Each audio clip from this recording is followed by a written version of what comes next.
গ্রামের সৌন্দর্য উপভোগ করতে চান তাহলে অবশ্যই রেস্টুরেন্টে ভিজিট করতে হবে। আর এই রেস্টুরেন্টের ডিটেলস দিয়ে দেবো ভিডিওর শেষে। মন ভালো করার মতন সুন্দর একটা জায়গা।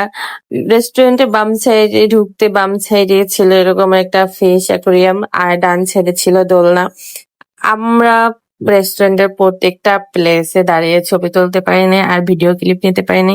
যদি অবশ্যই আপনারা একবার হলো রেস্টুরেন্টে যাবেন ঢেকি দেখার জন্য। এই রেস্টুরেন্টটিতে মোস্ট মানে আমার কাছে খুব ভালো লেগেছে এই ঢেকিটা দেখে।